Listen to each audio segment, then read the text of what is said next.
అది ఊరి చివరనున్న రాఘవయ్య పొలం. నేలంతా ఎండకు నెర్రలు చాచి ఉంటుంది. రాఘవయ్య ఆకాశం వైపు చూస్తూ నిలబడుంటాడు. ఏంటయ్యా వరుణదేవా, నీ మనసు కూడా ఈ మట్టిలాగే ఎండిపోయిందా? విత్తనం వేసిన రోజు నుంచి కళ్ళల్లో ఒత్తులు వేసుకుని చూస్తున్నాను. ఒక్క మబ్బు తొనక కూడా నీడ ఇవ్వడం లేదు. ఈ నేల తల్లి ఆకలి తీర్చవా? 30 ఏళ్ల నుంచి ఈ మట్టిని నమ్ముకున్నాను, కానీ ఈ ఏడాది ఇలా రోడ్డున పడేస్తావా? ఈ రాఘవయ్య బాధపడుతూ ఉంటాడు.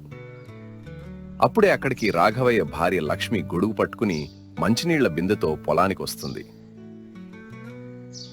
ఏమండి, ఆ ఎండలో అలా ఎంతసేపు నిలబడతారు? రండి, కాసేపు ఆ వేప చెట్టు కింద కూర్చోండి. మట్టిని తిట్టినా ఆకాశాన్ని అడిగినా కాలం మారదు కదా. మన పని మనం చేసుకుంటూ పోవాలి, అంతేకాని అలా ఆకాశాన్ని చూస్తూ కాలాన్ని వృధా చేయకూడదు. కాలం మారదు లక్ష్మి, కానీ కాలంతో పాటు మన బ్రతుకులు మారిపోతున్నాయి. కోటయ్య దగ్గర తెచ్చిన అప్పు గుర్తుందా? దాని వడ్డీ పెరిగి కొండంతవుతోంది. నాకు అప్పు ఎలా కట్టాలో కూడా అర్థం కావడం లేదు. మీరంత దిగులు పడకండి. మన దగ్గరున్న ఆ పాత వెండి పట్టీలున్నాయి కదా, వాటిని అమ్మి ఈ నెల వడ్డీ కడదాం. మీరిలా నీరసపడితే మేమేం కావాలి చెప్పయ్యా?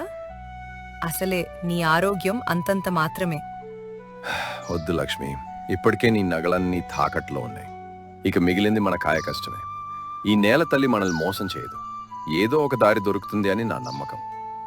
రైతు దేశానికి వెన్నెముక అంటారు, కానీ ఆ రైతుకే చివరికి అన్యాయం జరుగుతుంది. అయ్యో, అలా బాధపడకయ్యా. అన్నిటికీ ఆ దేవుడున్నాడు, అంతా ఆయనే చూసుకుంటాడు. అలా ఇద్దరు కలిసి ఇంటికి వెళ్తారు. రాత్రైంది, చిన్న దీపం వెలుగుతోంది.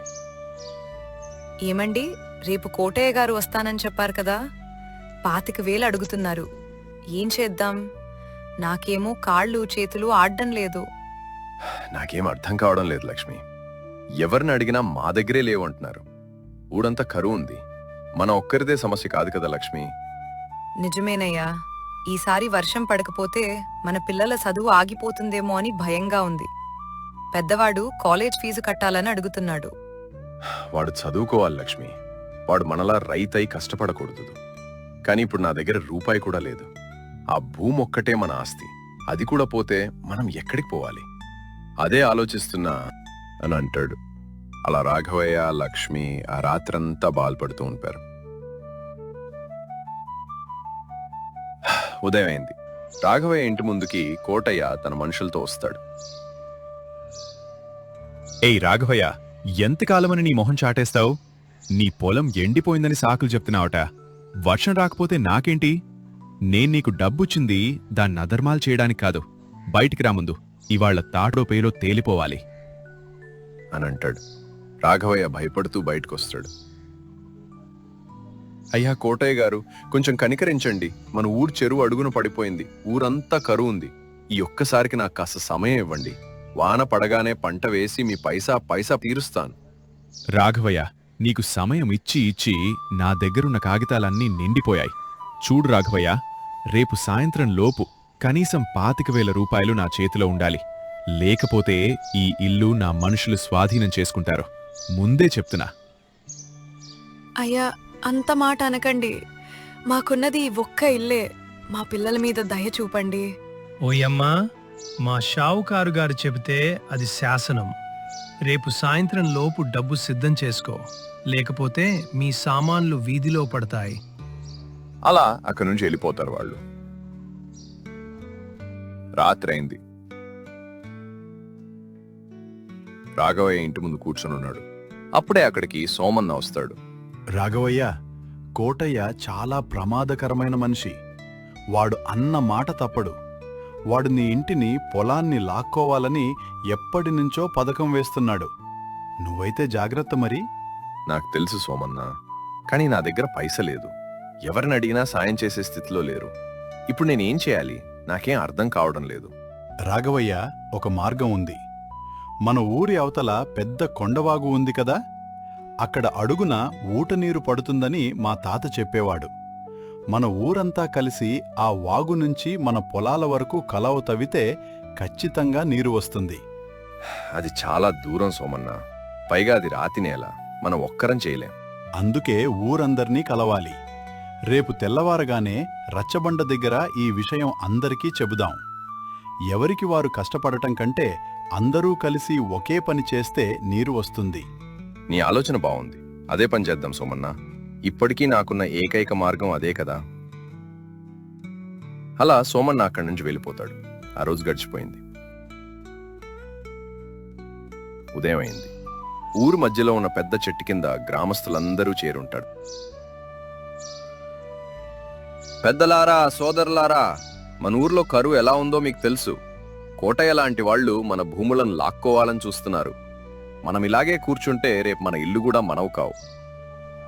మరి ఏం చేయమంటారు రాఘవయ్య?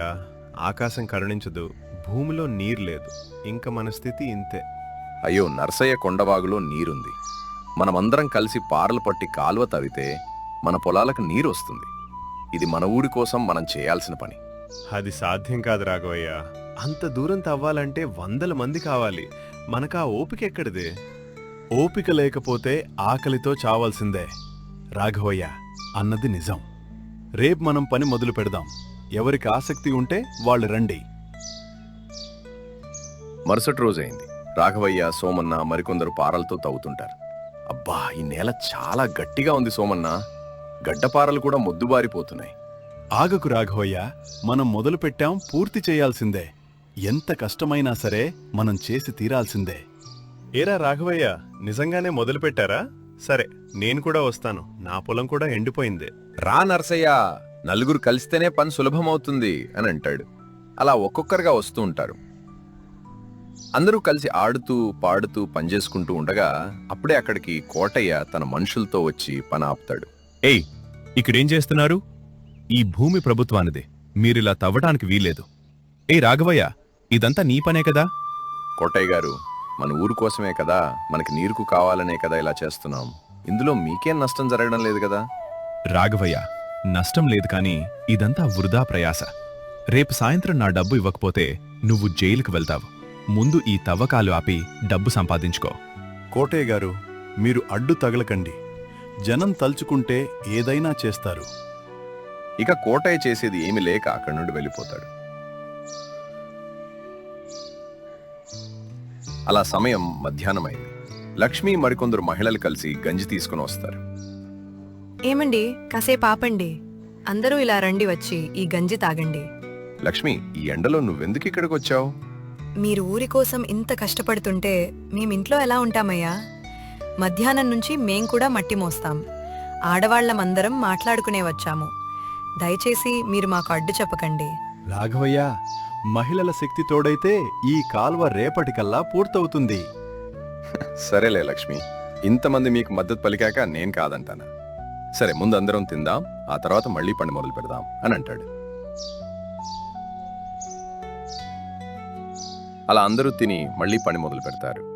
రాత్రి సమయం అయింది, కాని పని మాత్రం ఆపలేదు. కాగడాల వెలుగులో పని జరుగుతుంటుంది. సోమన్న, తెల్లవారితే కోటయ్య గడువు ముగుస్తుంది. కాల్వ ఇంకా 100 గజాలు తవ్వాలి. ఎవరూ నిద్రపోవద్దు. ఈ రాత్రి మనకు చాలా ముఖ్యం. అందరూ బలంగా తవ్వండి. నా చేతులు బొబ్బలెక్కాయి రాఘవయ్య, కాని ఆగను. ఈ నీరు వస్తేనే నా పిల్లల ఆకలి తీరుతుంది. అలా సమయం మెల్లిగా గడుస్తుంది. తెల్లవారుజామున వాగు గట్టు తెగగొట్టగానే నీరు కాల్వలోకొస్తుంది. నీళ్ళొచ్చాయి సోమన్న, నీళ్ళొచ్చాయి. చూసారా, మన కష్టం వృధా పోలేదు. పొలాలన్నీ తడిసిపోతున్నాయి. ఇంతకంటే మనకింకేం కావాలి? సాయంత్రం 5 గంటలు. రాఘవయ్య ఇంటి ముందు. కోటయ్య తన మనుషులతో వచ్చాడు. రాఘవయ్య, నీకిచ్చిన గడువు అయిపోయింది. కాల్వ తవ్వావని విన్నాను, కాని డబ్బు తెచ్చావా లేదా?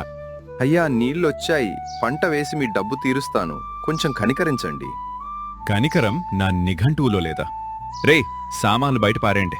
ఈ ఇల్లు ఇక నాదే అని కోపంగా అంటాడు. అప్పుడే ఒక జీప్ వచ్చి ఆగుతుంది. అందులో కలెక్టర్ గారు ఉంటారు. ఆపండి, ఇక్కడేం జరుగుతోంది? అయ్యా బాబు, వాడు నాకు అప్పు ఉన్నాడా? నేను ఊరి గ్రామస్తుల నుంచి ఫిర్యాదు విన్నాను. రాఘవయ్య నాయకత్వంలో మీరు కాల్వ తవ్వారని తెలిసింది. ఇది అద్భుతమైన విషయం. ప్రభుత్వం దీనికి జలశక్తి అవార్డు ఇస్తోంది అని అంటాడు. అలా రాఘవయ్య ఇంటి ముందు సభ జరుగుతుంది.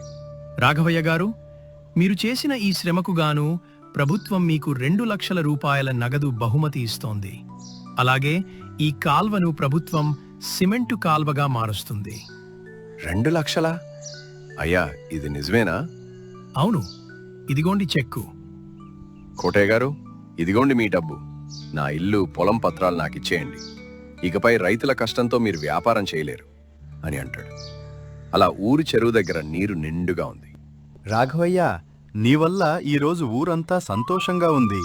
నువ్వు రైతు బిడ్డవి అని నిరూపించావు. లేసోమన్నా, మనందరం కలిస్తేనే ఇది సాధ్యమైంది. ఐక్యతుంటే కరువును కూడా జయించొచ్చు ఇక మన పిల్లలు హాయిగా చదువుకోవచ్చు అని అంటుంది. అలా పచ్చగా ఉన్న రాఘవయ్య పొలం కాల్వల ద్వారా నీరు పారుతుంది. కరువు గుండెల్లో ఆశలు నింపడం సులభం కాదు. కానీ నిజాయితీ, కష్టం తోడైతే కాలం కూడా రైతు ముందు తల వంచుతుంది. రాఘవయ్య కథ ప్రతి పేద రైతుకు ఒక స్ఫూర్తి. మట్టిని నమ్మినవాడు ఎన్నటికీ చెడిపోడు. మీకు ఈ కథ ఎలా అనిపించిందో మాకు కామెంట్ రూపంలో తెలియజేయండి. జై జవాన్, జై కిసాన్. సదిపిరాళ్ల అనే పచ్చని పంట పొలాల మధ్య ఉండే చిన్న ఊరు. ఆ ఊళ్ళో కృష్ణ మరియు అతని భార్య రాధ నివసించేవారు. కృష్ణ తల్లిదండ్రులు చిన్నప్పుడే మరణించడంతో తన చెల్లెలు కల్పన బాధ్యతను తానే తీసుకున్నాడు. కృష్ణకి ఒకే ఒక్క ఆస్తి, తనకున్న పొలం. చిన్ననాటి నుంచి కష్టపడి వ్యవసాయం చేస్తూ కుటుంబాన్ని పోషించుకుంటూ ఉండేవాడు. వారిది పేద కుటుంబమే అయినా ఆ ఇంట్లో ప్రేమ, నమ్మకం, ఒకరిపై ఒకరికి ఉన్న బాధ్యత నిండుగా ఉండేవి. వదినా వదినా. కల్పన, చెప్పు, ఏమైంది? వదినా, అది నాకు చేపల పులుసు తినాలనుంది. కాస్త అన్నయ్యతో చేపలు తెప్పించి వండవా వదినా? అయ్యో పిచ్చి తల్లి, నువ్వింతలా అడగాలా? ఆగు, మీ అన్న పొలంలోకి వెళ్ళాడు. అక్కడికెళ్ళి చెరువు దగ్గర చేపలు తెమ్మని చెప్తాను అని చెప్పి రాధ పొలం దగ్గరికి బయలుదేరింది. హేమయ్య, ఈ పొలంలో పని నేను చూసుకుంటా కానీ చెరువు కట్ట దగ్గరికి వెళ్ళి మంచి కొరమేం చేపలు తీసుకుని రాపో. అసలే కల్పన అడక్కడక్క నోరు తెరిచి చేపలు తినాలనుంది వదినా అని అడిగింది. ఏంటి, నా చెల్లి చేపల కూర కావాలని అడిగిందా? సరే, నేను వెళ్ళి పట్టుకొస్తాను. కానీ ఆ లోపును వెళ్ళి మసాలాలు పంచూడు. అలా ఇద్దరు చెరొక పక్కకి వెళ్ళిపోతారు. అలా కల్పన అడిగిందని చేపల పులుసు చేస్తుంది రాధ. అలా ఆ రోజు గడిచింది. మరుసటి రోజు ఉదయాన్నే కృష్ణ భుజంపై కండువా వేసుకుని పొలం వైపు వెళ్లడానికి సిద్ధమవుతున్నాడు. పక్కనే రాధ వంట పనిలో ఉంది. కల్పన ఇంట్లో పనుల్లో సాయం చేస్తోంది. కృష్ణ, రాధా, కల్పన, నేను పొలానికి వెళ్తున్నాను. కొంచెం చీకటి పడేదాకా అక్కడే ఉంటానేమో. ఎవరూ కంగారు పడకండి. అట్టాగేనయ్యా, ఇప్పుడే వెళ్ళాలా? కాస్త ఆగి అన్నం తిని వెళ్ళొచ్చు కదా. లేదు రాధా, ఈరోజు చాలా పనుంది. సూర్యుడు పొడిచేలోపు ఆ చివరి గట్టు వెంబడి కాలు తవ్వడం మొదలుపెట్టాలి. ఆలస్యం చేయకూడదు. అన్నయ్య, ఇంత ఉత్సాహంగా ఉన్నావు. ఈరోజు నీ పనోడివి నువ్వేనా? మధ్యాహ్నం భోజనం సంగతేంటి? భోజనం గురించి నాకెందుకు చింత? పండగ పూట దొరికే పాయసం లాంటి భోజనాన్ని వదిలేసి ఆత్రంగా పొలానికి పరిగెడుతున్నానంటే నాకెంత కష్టం ఉందో నువ్వే అర్థం చేసుకో చెల్లి. సరే, బయలుదేరుతాను ఆగయ్యా, ఆగు అని ఒక మూటలో కట్టిన భోజనం పొట్లాన్ని తీసుకొస్తుంది. ఇప్పుడే వెళ్ళిపోతున్నావేంటి? ఇలా ఖాళీ చేతులతో వెళ్తే మధ్యాహ్నం ఏం తింటావు? ఇదిగో, నీకోసం భోజనం సిద్ధం చేశాను. మర్చిపోయి వెళ్ళిపోతున్నావు, తీసుకెళ్ళు. హబ్బా, నిజమే కదూ. అంత ఆత్రంగా పనుల మీద ధ్యాస పెడితే కొన్నిసార్లు ఇలాగే మర్చిపోతాను. నువ్వుండగా నాకు ఈ ధీమానే ఎక్కువ అంటూ రాధని ప్రేమగా చూస్తాడు. అన్నయ్య సర్ది, మర్చిపోతే గుర్తు చేయడానికి నువ్వున్నావు కదా వదినా, అందుకే అన్నయ్యకా ధీమా. అవును మరి, ఈ మగవాళ్లంతే. పెద్ద పెద్ద లక్ష్యాల కోసం కష్టపడతారు గాని కడుపు ఆకలిని మాత్రం పట్టించుకోరు. ఈరోజు సాంబారు, బీరకాయ కూర చేశాను. కష్టపడి తిని మళ్లీ వచ్చి రాత్రికి భోజనం చేయాలి. తప్పకుండా రాధా, బయలుదేరుతాను. నువ్వు కల్పనని జాగ్రత్తగా చూసుకో. అన్నయ్య, అన్నట్టు చెప్పడం మర్చిపోయాను. నిన్న పంతులు గారు పక్క ఊరు సంబంధం గురించి చెప్పటానికి వస్తానని చెప్పారు. మధ్యాహ్నం రావచ్చు. అవునా? అయితే పర్లేదు, నువ్వు రాధతో ఉండు. ఏం మాట్లాడినా సరే మంచి చెడులు చూసి చెప్పు. నేను సాయంత్రం వచ్చాక నిదానంగా మాట్లాడతాను అని కృష్ణ భోజనం పొట్లంతో పొలం వైపు బయలుదేరాడు. ఆ రోజు ఉదయం నుంచి కృష్ణ ఎంతో కష్టపడి పొలంలో పనిచేశాడు.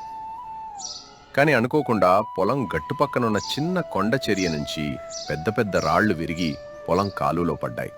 పడిన రాళ్లకు కాలువ పక్కనే ఉన్న చిన్న పంట నాశనమైంది. సాయంత్రం 4 పొలంలో కృష్ణ పడిన రాళ్ల వైపు నిస్సత్తుగా చూస్తున్నాడు. భోజనం కూడా సరిగా తినలేదు. ఈ దేవుడు నాకు మాత్రం ఎందుకింత కష్టం పెడుతున్నాడు? కల్పన పెళ్లి కోసం రాత్రింబోళ్లు కష్టపడుతుంటే వచ్చిన కొద్దిపాటి రాబడి కూడా ఇలా నాశనమవుతుంది. ఈ రాళ్లను తీయడానికి చాలా మంది కూలీలు కావాలి. అంత డబ్బు నా దగ్గరెక్కడుంది అని కృష్ణ ఇంటికి వెళ్ళడానికి తయారవుతుండగా అతని ఊర్లో ఉన్న ఒక ధనవంతుడైన ధర్మారావు తన కొడుకుతో కలిసి అటుగా వచ్చాడు. ఓహో కృష్ణ, ఏమిటి ఈరోజు నీ పొలంలో యుద్ధం జరిగిందా? కాలువంతా రాళ్లు మట్టితో నిండిపోయింది, పంట కూడా పాడైపోయింది. నమస్కారం ధర్మారావు గారు. సాయంకాలం అకస్మాత్తుగా కొండ చర్య పడింది, అందుకే ఇలా జరిగింది. నానెలాగైనా ఈ రాళ్లను తీయాలి. అబ్బో, ఈ రాళ్లను తీయాలంటే ఎంత లేదన్నా 4 కూలీలు 3 రోజులు పనిచేయాలి. ఆ కూలీలకు డబ్బు నీ దగ్గర ఎక్కడుంది? అయినా నువ్వు ఈ కాలువను సరిచేసి ఏం చేస్తావు? నీ పొలం చిన్నది. అప్పుడే ధర్మారావు కొడుకు సందీప్, అవును కృష్ణ, మా నాన్న మాట వినో. ఈ మాత్రం దానికే కష్టపడటం ఎందుకు? ఆ పొలాన్ని మాకమ్మేసి నీ చెల్లెలికి మంచి పెళ్లి చేయొచ్చుగా. మార్కెట్ ధర కన్నా ఓ 10,000 ఎక్కువే ఇస్తాం. క్షమించండి ధర్మారావు గారు, ఈ పొలమే నాకు ఆధారం. నా తల్లిదండ్రులు ఇచ్చి వెళ్ళిన ఆస్తి. దీన్ని నేను నమ్మను. నా చెల్లెలి పెళ్లి కోసం నేను కష్టపడతాను. మీ సలహాకు ధన్యవాదాలు. చూద్దాం కృష్ణ, కష్టపడతావో కష్టాల్లో కూరుకుపోతావో నాకు తెలుసు. నువ్వే వచ్చి దీన్ని మాకమ్ముతావు అని చెప్పి అక్కడి నుండి కొడుకుతో కలిసి వెళ్ళిపోయాడు. కృష్ణ ముఖం నిస్సత్తుగా పెట్టుకొని కళ్లలో నీళ్లతో ఇంటికి వచ్చాడు. రాధ, కల్పన కృష్ణను చూసి కంగారు పడ్డారు. ఏమైందయ్యా, ఇంత అలసిపోయావు? ముఖం కూడా చిన్నబుచ్చుకునున్నావు. అన్నయ్య, పొలంలో అంతా బాగానే ఉంది కదా? ఏం చెప్పను రాధా, ఈరోజు నా తలరాతే బాలేదు. కొండ చర్య విరిగిపడింది, కాలువంతా పెద్ద పెద్ద రాళ్లతో నిండిపోయింది, పంటలో కొంత భాగం కూడా నాశనమైంది. అయ్యో, ఎంత పని జరిగింది! కూర్చోవయ్యా ముందు, అంతా వివరిద్దువు అని అనగానే కృష్ణ జరిగింది అంతా వివరించాడు. ధర్మారావు మాటలు కూడా చెప్పాడు. ఇప్పుడు నాకు దారి కనిపించడం లేదు రాధా. కూలీల కోసం పెట్టడానికి నా దగ్గర డబ్బు లేదు. పొలం అమ్మేయాలనే దురాలోచన కూడా నాకొద్దు. కానీ పనులు జరగాలి. వినయ్య, డబ్బుతో చేయలేని పనిని తెలివితో, జనబలంతో చేయొచ్చు. ఏమంటున్నావు రాధా? ఎలా? ఊళ్ళో ఉన్న మన బంధువులు, స్నేహితులు ఎంతమంది ఉన్నారు? మన ఇంటికి వచ్చిపోతుంటారు కదా, వాళ్ళంతా మన కష్టాన్ని చూసిన వాళ్లే. ఇప్పుడు మనకు సాయం చేయగలరు. వాళ్ళంతా నాకెందుకు సాయం చేస్తారు రాధా? ఊరికే వచ్చి ఎవరూ కష్టపడరు కదా. కష్టపడతారు, నువ్వడిగే విధానాన్ని బట్టి. నువ్వెళ్ళి నాకు సాయం చేయండి, కూలీరుగా రండి అని అడగొద్దు. మరి ఎలా అడగమంటావు? ఇలా అడగండయ్యా, నేనొక శుభకార్యాన్ని, ఒక పెద్ద పనిని తలపెట్టాను. నాకు మీ ఆశీర్వాదం, నీ చేయూత కావాలి. పని పూర్తయ్యాక మీ అందరికీ నా చేతి వంటతో కడుపు నిండా భోజనం పెడతాను. ఒకరోజు నా కోసం, నా చెల్లెలి పెళ్లి కోసం కష్టపడండి అని. ఈ మాట వింటే మీ పట్ల ఉన్న గౌరవంతో మనసున్న మనుషులుగా ఖచ్చితంగా వస్తారు. అద్భుతమైన ఆలోచన వదినా. అన్నయ్యకు ఈ మాటలు మనస్ఫూర్తిగా నచ్చేలా చెప్పు. రాధా, నువ్వు చాలా తెలివైన దానివి. కష్టం వచ్చినప్పుడు ఆందోళన పడకుండా ఇలాంటి మంచి ఆలోచన చెప్పావు. సరే, రేపటి నుంచే నేను బంధువులిళ్లకు, స్నేహితులిళ్లకు వెళ్తాను. నువ్వు కల్పనతో కలిసి వాళ్ళు వస్తారని నమ్మి వంటకి కావాల్సినవన్నీ సిద్ధం చెయ్యి. అలాగేనయ్యా, నాకు తెలుసు నువ్వు సంతోషంగా ఉంటేనే మన ఇల్లు సంతోషంగా ఉంటుందని. అందుకే ఈ ఆలోచనలన్నీ అని అంటుంది. అలా తర్వాత రోజు కృష్ణ తన భార్య చెప్పినట్టే ఊళ్ళో అందర్నీ కలిశాడు. తన కష్టాన్ని, తన చెల్లెలి పెళ్లి లక్ష్యాన్ని వారికి వివరించి ఒక్కరోజు తనకు సాయం చేయమని అడిగాడు. 3వ రోజు ఉదయం 8 గంటలకు కృష్ణ పొలంలో. కృష్ణ ఆశ్చర్యపోయేలా ఊళ్ళో దాదాపు 4 యువకులు, బంధువులు, స్నేహితులు పొలంలో గుమిగూడారు. కొందరి చేతుల్లో పనిముట్లు కూడా ఉన్నాయి. ధర్మారావు మరియు అతని కొడుకు సందీప్ దూరంగా ఉండి దీన్ని చూసి ఆశ్చర్యపోతున్నారు. అందులో ఒకడైన రాజు, కృష్ణ, నువ్వు మమ్మల్ని పిలవడం మా అదృష్టం. రాళ్లన్నీ ఏకంగా 6 గంటల్లో తీసేస్తాం. అన్నలారా, తమ్ముళ్లారా, నేను మీ రుణం తీర్చుకోలేను. మీ అందరి ఆశీర్వాదం నా చెల్లెలికి దొరకాలి. ధన్యవాదాలు అంటూ పని మొదలుపెట్టాడు. ధర్మారావు, చూసావా సందీప్, మరి డబ్బు ఎందుకు పనికిరాలేదు? వాడి తెలివి ఆ రాధ మాట వినడం వల్లే వాడికి ఇంతమంది సాయం దొరికారు. అవునన్నా, మనం ఊరికే పొలం అడుగుతున్నామని వాళ్ళందరికీ తెలుసు. అందుకే వాళ్ళకి కృష్ణ సాయం చేయాలనిపించింది. ఆ కృష్ణ అదృష్టవంతుడు. అలా మధ్యాహ్నం ఒకటయ్యేసరికి అందరి శ్రమతో కాలువలో పడ్డ పెద్ద పెద్ద రాళ్లన్నీ పూర్తిగా పక్కకు చేర్చబడ్డాయి. పాడైన పంటలో మిగిలిన దాన్ని కాపాడడానికి ఏర్పాటు చేశారు. అందరూ కలిసి అరగంటలోనే 3 రోజుల పని పూర్తి చేశారు. అబ్బబ్బా కృష్ణ, మీ భార్య రాధ చాలా మంచిది, చాలా తెలివైనది. ఈరోజు భోజనం కూడా అదిరిపోయింది. ఈరోజు నువ్వు మాకు పెట్టిన భోజనం నీ కృతజ్ఞత, మాకు దొరికిన గొప్ప బహుమతి. నీ చెల్లెలి పెళ్లికి మేం కూడా ఎంతో కొంత సాయం చేస్తాం అని అంటాడు. ఆ మాట వినగానే కృష్ణ కళ్ళలో సంతోషంతో పాటు తన భార్య తెలివికి గర్వం కనిపించింది. అందరూ కడుపు నిండా తిని కృష్ణ రాధ దంపతులను ఆశీర్వదించి వెళ్ళిపోయారు. అలా కృష్ణ తన తెలివైన భార్య ఇచ్చిన సలహా, ఊరి ప్రజల సహాయంతో తన కష్టాన్ని అధిగమించాడు. కొంతకాలానికి కల్పనకు మంచి సంబంధం దొరికి కృష్ణ తన చెల్లెలి పెళ్లిని వైభవంగా చేశాడు. ఆ రోజు నుంచి కృష్ణకి తన చిన్న పొలమే కాదు, ఊళ్ళో మనుషులందరూ తన పెద్ద బలమయ్యారు. శుభం.